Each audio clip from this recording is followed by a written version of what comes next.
Le bureau était presque vide quand Amelia entra dans le salon du 37e étage. Les lumières de la ville scintillaient derrière elle à travers les grandes parois de verre. Il était presque 21 heures, et la plupart des employés étaient rentrés chez eux depuis longtemps. Tous sauf un. Nathan Sullivan était assis sur le canapé, sa veste jetée sur le côté, les manches retroussées, berçant Max contre sa poitrine. Une bouteille à moitié finie reposait sur la table à côté de lui. Max s'était endormi en plein biberon, sa petite main reposant sur le plastron de la chemise de son père. Nathan leva les yeux lorsqu'Amelia entra, partagée entre fatigue et gratitude. « Je pensais être le seul à brûler la chandelle par les deux bouts, » dit-elle doucement. Il esquissa un sourire en coin. « Toi et moi, on dirait. »« Et lui » ajouta-t-il en hochant la tête vers le bébé. Apparemment, les bébés se fichent des horaires de bureau. Amelia s'approcha, posant une tasse en papier devant lui. « Café noir. J'ai pensé que tu pourrais avoir besoin d'un remontant. »« Tu lis dans les pensées ?» demanda-t-il en prenant la tasse. « Ou juste un bon instinct ?»« Je suis stratège, » répondit-elle avec un haussement d'épaules, s'asseyant en face de lui. « On lit les comportements. » Il rit doucement. « Eh bien, ton analyse était parfaite. J'étais à 5 minutes de m'endormir avec lui dans la salle de photocopie. » Elle jeta un coup d'œil à Max, qui ronflait doucement. « Il est magnifique. » Les yeux de Nathan s'adoucirent. « Il l'est vraiment. Il ne sait même pas dans quel chaos il est né. Et pourtant, d'une certaine manière, il est la seule chose qui me garde sain d'esprit. » Amelia hésita avant de parler à nouveau. « C'est beaucoup. Diriger une entreprise, élever un enfant, faire les deux à la fois. » Il détourna le regard un instant.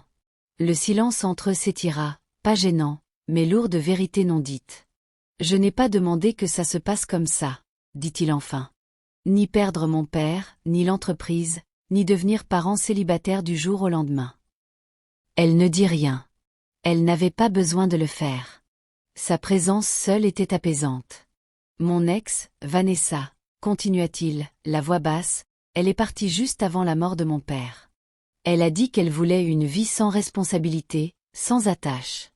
Je ne l'ai pas retenue. Je ne pouvais pas. Il y avait trop de choses à gérer, trop que je ne comprenais pas. Elle t'a laissé tout porter, » dit Amelia doucement. Il hocha la tête, la mâchoire crispée. « Je pensais que je pouvais gérer, mais il y a des jours où j'ai l'impression de tout attraper à la volée, d'essayer d'être partout à la fois. Du lait maternisé dans une main, des bilans dans l'autre. » Amelia sourit doucement. « Tu t'en sors mieux que tu ne le penses. » Nathan la regarda, les yeux fatigués mais curieux. « Comment le sais-tu ? » « Parce que tu te soucies de lui, » répondit-elle. « Et parce que tu es là, à le nourrir, à le tenir, à te montrer. C'est plus que ce que beaucoup de gens font. » Il l'étudia un moment. « Tu parles toujours comme ça. »« Comme quoi ? » ?»« Comme si tu voyais au-delà des armures des gens. » Elle inclina la tête. « Peut-être. Ou peut-être que je sais juste ce que c'est de porter plus que ce que les gens peuvent voir. » Il y eut une longue pause après cela. Aucun d'eux ne la combla. Dehors, la ville s'étendait à l'infini, lumineuse et vivante. Mais dans cette pièce, le monde semblait s'être réduit à un canapé, un bébé endormi, et 2 personnes qui s'étaient croisées par hasard, mais restaient par choix. Nathan se pencha en arrière, déplaçant doucement Max contre son épaule. « Tu sais, avant de te voir à l'entreprise, j'ai vraiment cru t'avoir imaginé. L'aéroport, c'était un tel flou. J'étais dans un état lamentable.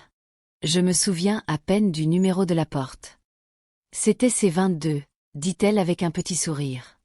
Il rit doucement. « Bien sûr, tu t'en souviens. »« Je ne pensais pas te revoir un jour, » admit-elle. « Mais j'ai beaucoup repensé à cet instant après. »« Pourquoi ? » ?»« Parce que tu semblais être un homme au bout du rouleau. Et je sais ce que ça fait. » Il hocha lentement la tête. « Je l'étais. Ce jour-là était le pire que j'avais eu depuis des années, jusqu'à ce que tu te mettes en retrait et que tu me donnes une issue. Tu ne me connaissais même pas. Tu n'avais pas besoin que je te connaisse, » dit-elle. « Tu avais juste besoin que quelqu'un se soucie. » Nathan baissa les yeux sur Max, qui remua légèrement dans son sommeil, puis releva les yeux vers Amelia, l'expression plus douce, plus calme. Je ne sais pas encore ce que c'est, ce lien, mais ça ne semble pas être quelque chose que je veux ignorer. Amelia cligna des yeux, déstabilisée par l'honnêteté brute de ses mots. Sa voix était plus douce. Moi non plus. Ils restèrent assis là, laissant l'instant respirer. Max laissa échapper un petit soupir dans son sommeil, comme s'il faisait écho à leurs pensées non dites. Nathan se déplaça légèrement, passant une main sur le dos de son fils, puis regarda à nouveau Amelia. « Je suis content que tu sois là, » dit-il. « Moi aussi, » répondit-elle. Le silence revint, mais cette fois, il était calme, confortable, comme le début de quelque chose qui n'avait pas besoin d'être précipité ou nommé tout de suite. La salle de conférence était pleine, mais Amelia remarquait à peine la douzaine de cadres assis en face d'elle. Elle était trop concentrée sur les chiffres projetés à l'écran. Ces chiffres, ces idées. Sa voix, stable et claire, remplissait la pièce alors qu'elle présentait le plan de croissance trimestriel pour la nouvelle initiative de Sullivan Enterprises. Un modèle de partenariat de marque socialement responsable qui redirigeait un pourcentage des revenus vers des startups dirigées par des femmes. C'était audacieux, c'était novateur, et surtout, c'était à elle. Non seulement cela réduit les coûts d'acquisition à long terme, mais cela aligne l'entreprise avec les valeurs évolutives des consommateurs, dit-elle, passant à la diapositive finale. En misant sur une image de marque axée sur un objectif, nous ne suivons pas le marché, nous le dirigeons. Un silence suivit, puis des applaudissements lents. Nathan, assis en bout de table avec Max gigotant doucement dans un porte-bébé à ses pieds, se pencha en avant. C'est la stratégie la plus convaincante que j'ai vue dans cette salle de réunion depuis des mois, dit-il, la voix basse mais résolue. Faites-le. Les autres cadres échangèrent des regards, certains impressionnés, d'autres pas tout à fait prêts à accepter l'influence d'une nouvelle venue. L'un d'eux, un vice-président aux cheveux argentés nommé Aldridge, prit la parole. C'est un peu idéaliste, non? Redéfinir la stratégie de marque sur une cause sociale. Nous sommes dans le business du profit. Amelia ne s'y a pas. Et le profit dépend de la pertinence. Ce n'est pas de l'idéalisme. C'est de l'adaptation.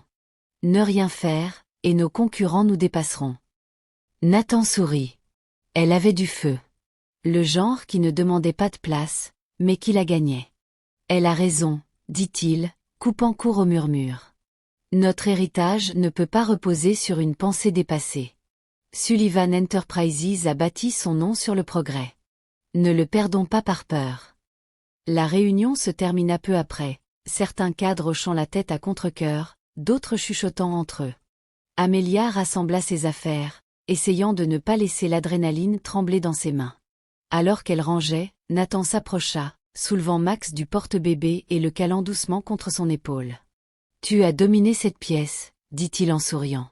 « Merci, » répondit-elle, reprenant son souffle. « Je ne pensais pas qu'Aldridge se détendrait un jour. » Il rit. « Aldridge est une relique. Tu le remplaceras un jour. » Amelia haussa un sourcil. « C'est une promesse ou une menace? » « Ça dépend de combien je dors ce soir, » plaisanta-t-il, berçant Max doucement. Le bébé bâilla et tendit la main vers Amelia, ses petits doigts s'étirant vers son collier. « On dirait que quelqu'un veut mon poste, » dit-elle, laissant Max tirer joyeusement sur la chaîne. Nathan l'observa un moment, l'amusement cédant à quelque chose de plus calme. « Il t'aime beaucoup. » Elle leva les yeux. « Ce n'est pas le seul, n'est-ce pas? » Silence. Il ne répondit pas tout de suite. Au lieu de cela, il baissa les yeux sur son fils, puis sur elle, puis quelque part au-delà d'eux, comme s'il pesait mille choses qu'il ne savait pas encore comment dire. « Amelia, » commença-t-il, la voix basse. Mais avant qu'il ne puisse parler, une voix retentit de l'autre côté de la pièce. « Nat !» Ils se tournèrent tous les deux. Dans l'embrasure de la porte, ses talons claquant contre le marbre, se tenait Vanessa. Elle était vêtue d'une tenue de sport haut de gamme et d'un manteau en cuir de créateur qui semblait tout droit sorti de Milan. Ses cheveux étaient impeccablement coiffés, son maquillage subtil mais acéré, et ses yeux perçants et indéchiffrables, se posèrent d'abord sur Nathan, puis sur Amelia. Nathan se raidit. « Qu'est-ce que tu fais ici ?» Vanessa sourit, froidement, poliment. « Une femme ne peut pas rendre visite à son enfant. »« Tu ne l'as pas vu depuis 4 mois. » répondit Nathan, sans émotion. J'ai été occupée, répondit-elle, entrant dans la pièce comme si elle en était la propriétaire. D'ailleurs, j'avais besoin d'espace pour réfléchir, pour guérir. Pour faire la fête à Ibiza et être photographiée avec ton nouveau petit ami, lâcha Amelia avant de pouvoir s'arrêter. Vanessa haussa un sourcil. Oh, tu dois être laide. Nathan s'interposa, la voix durcissant. Ça suffit. Dis ce que tu es venu dire. Le ton de Vanessa changea, moins léger, plus incisif. Je veux une garde partagée. L'expression de Nathan ne changea pas, mais ses épaules se crispèrent. Non, tu ne peux pas décider ça toute seule. Je le peux quand tu l'as abandonné, dit-il. Tu ne peux pas revenir jouer les mères parce que ta marque de style de vie s'est effondrée. Ses yeux brillèrent, mais elle ne répondit pas. Au lieu de cela, elle tourna son regard vers Amelia. Tu couches avec elle, n'est-ce pas? La pièce devint silencieuse. Non, dit Nathan lentement. Mais peut-être que je le ferai. Vanessa cligna des yeux, surprise pour une fois.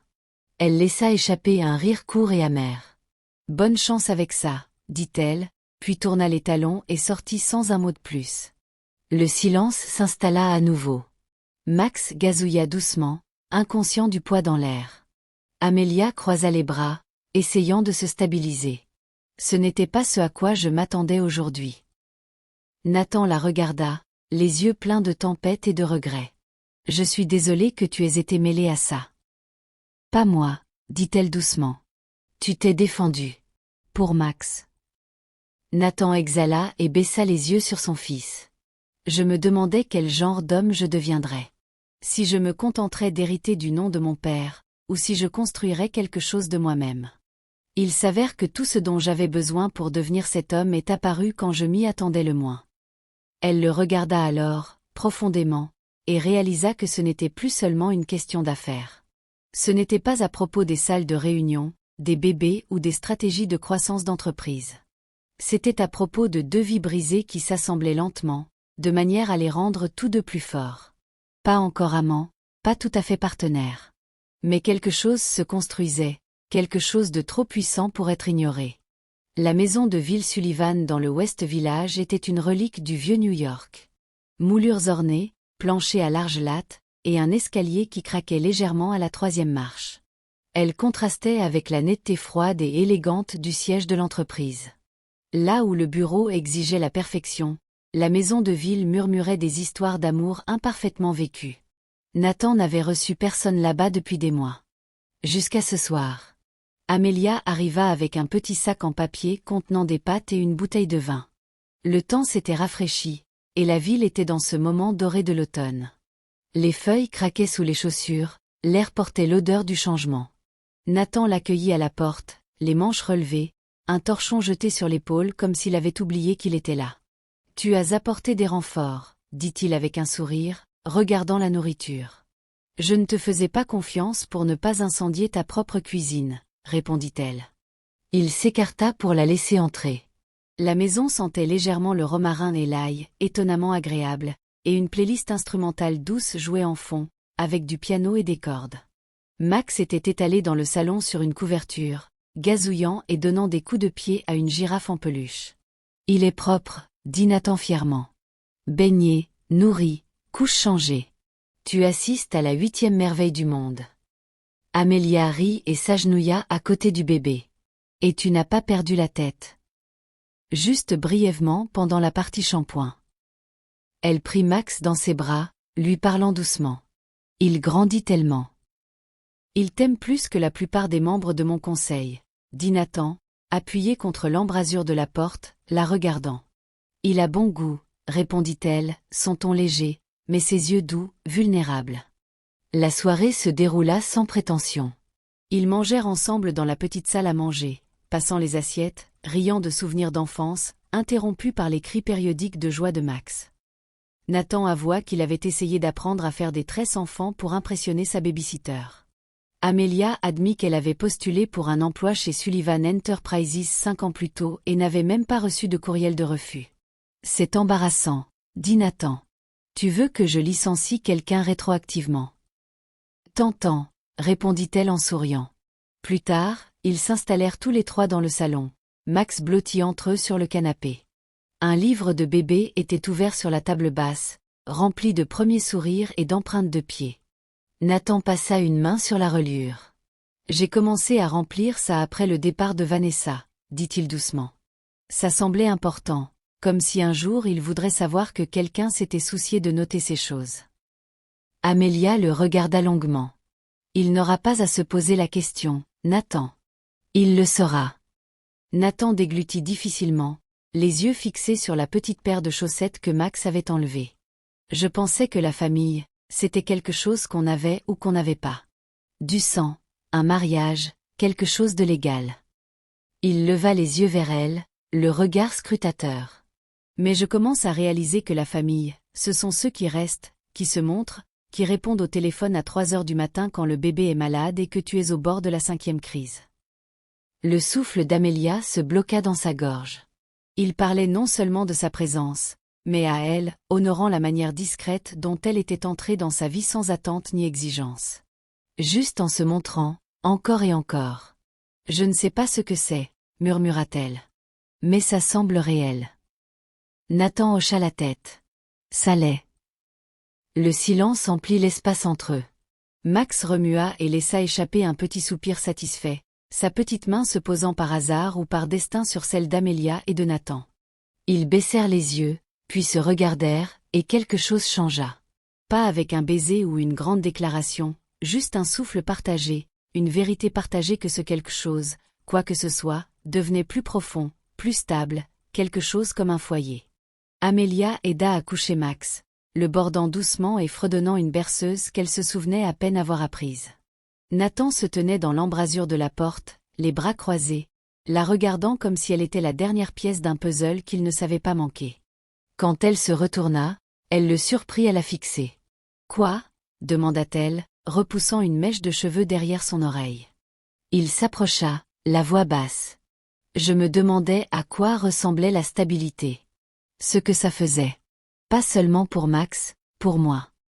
Il ne répondit pas tout de suite. Il la regarda simplement. Toutes ses défenses tombées, toute son armure enlevée. Maintenant, je pense que ça ressemble à toi. La salle de bal de l'Atoria scintillait sous une cascade de lustres dorés. C'était le gala annuel de Sullivan Enterprises, une affaire opulente où les accords se concluaient autour de coupes de champagne et où les réputations se forgeaient sous des smokings sur mesure et des robes longues. L'élite du monde des affaires new-yorkais se mêlait sur les sols de marbre poli, le rire résonnant au-dessus de la musique d'un quatuor à cordes. Mais Nathan Sullivan ne regardait pas la foule. Il se tenait au bord de la scène près du grand piano, une main dans la poche de son costume taillé sur mesure, l'autre reposant doucement sur la sangle du porte-bébé contre sa poitrine. À l'intérieur, Max dormait profondément dans un smoking miniature assorti à celui de son père. Ses joues étaient rosies de chaleur, ses lèvres entr'ouvertes dans le souffle doux des rêves paisibles. Nathan baissa les yeux et sourit, pas seulement à son fils, mais à tout ce qu'ils avaient traversé. Derrière lui, quelqu'un lui tendit un micro. Le maître de cérémonie hocha la tête, et la salle se tut peu à peu alors que Nathan s'avançait sous la douce lumière dorée. Il ne se racla pas la gorge. Il n'en avait pas besoin. « Bonsoir », commença-t-il, la voix stable mais intime. « Merci d'être ici ce soir, pas seulement pour célébrer les réussites de notre entreprise, mais pour être témoin de quelque chose de plus personnel. » Une lueur de curiosité traversa la salle. Nathan ajusta doucement Max dans son porte-bébé. L'année dernière à la même époque, j'étais perdu. Je venais d'enterrer mon père. Mon mariage s'était effondré. J'avais repris une entreprise que je n'étais pas prêt à diriger et je devenais un père que je ne savais pas être. Et la vérité, c'est que je ne pensais pas survivre à cet hiver. Il marqua une pause, laissant le silence parler pour lui. Mais ensuite, quelque chose d'inattendu s'est produit. À une porte d'embarquement d'aéroport, une femme a cédé son siège. Comme ça, sans question, sans hésitation. Elle m'a regardé, échevelée, dépassée avec un bébé hurlant, et elle m'a donné sa place. Des murmures et des exclamations parcoururent la foule. Quelques-uns se tournèrent vers Amélia, assise à une table proche dans une robe saphir profonde, ses cheveux légèrement bouclés encadrant son visage. Elle ne bougea pas sur son siège. Elle le regarda simplement, les yeux brillants. Cette femme est maintenant ma directrice de la stratégie, continua Nathan. Elle a transformé cette entreprise plus que n'importe quel consultant ou conseiller de conseil ne l'a jamais fait. Pas seulement avec son esprit, mais avec son cœur, sa présence, son courage de défier le statu quo. Sa voix s'adoucit. Elle a aussi changé ma vie et celle de mon fils. Il se tourna pour regarder directement Amelia. Tu m'as dit un jour que la gentillesse n'avait pas besoin de reconnaissance. Mais ce soir, j'ai besoin que tu saches que ce que tu as donné ce jour-là n'était pas juste un siège dans un avion. Tu as donné à un homme brisé le premier signe d'espoir. Tu as donné à un petit garçon une chance pour quelque chose de meilleur. Et quelque part entre les plans marketing et les biberons, entre les horaires de sieste et les appels stratégiques tardifs, tu es devenu notre foyer. La salle était immobile. Tout le bruit du privilège et des affaires s'était évanoui. Il descendit de la scène lentement, se faufilant à travers la foule, Max dormant toujours paisiblement contre sa poitrine. La foule s'écarta instinctivement alors qu'il s'approchait d'elle. Amelia se leva, incertaine si ses jambes la soutiendraient. Ses mains tremblaient, non pas de nervosité, mais de l'élan de quelque chose d'énorme en elle. De l'amour, oui, mais plus encore, de la reconnaissance. Ce n'était plus un homme qui survivait. C'était un homme qui choisissait. Nathan s'arrêta devant elle. « Je ne te demande pas en mariage ce soir, » dit-il doucement, se penchant juste assez près pour qu'elle seule puisse entendre, sa voix chaude et réelle. « Pas encore, parce que ce que nous construisons est déjà sacré. Et je veux le faire grandir correctement. » Elle exhala, les yeux brillants, le cœur plein. « Mais je fais une promesse, » continua-t-il. « Quoi que l'avenir apporte, les biberons de minuit, les batailles en salle de réunion, tout ce qu'il y a entre, je veux l'affronter avec toi. Moi, toi, et Max, peu importe ce qui arrive. » Des larmes coulèrent silencieusement sur ses joues. Elle hocha la tête, une seule fois. « Oui, » murmura-t-elle. « C'est tout ce que j'ai toujours voulu. Pas le plan parfait. Juste les bonnes personnes. » Il se pencha et l'embrassa, doucement, avec assurance, rempli de tout ce qu'ils avaient porté et surmonté. Et alors que l'orchestre reprenait, la foule applaudit, non pas par politesse, mais par quelque chose de sincère, quelque chose de beau qu'ils avaient vu se former avec le temps. Une histoire non pas de perfection, mais de persistance, de gentillesse et d'amour choisi. Dans les mois qui suivirent, il y eut beaucoup d'autres chapitres, certains chaotiques, d'autres calmes, des matins en désordre, des victoires professionnelles, des candidatures scolaires et des secondes chances. Mais il se souviendrait toujours que tout avait commencé à la porte 12, où elle avait cédé un siège, et sans le savoir, était entrée dans une vie qui était destinée à être la sienne depuis le début. Nous sommes arrivés à la fin de l'histoire. J'espère que vous l'avez appréciée. Laissez un like et abonnez-vous à ma chaîne YouTube pour d'autres histoires captivantes.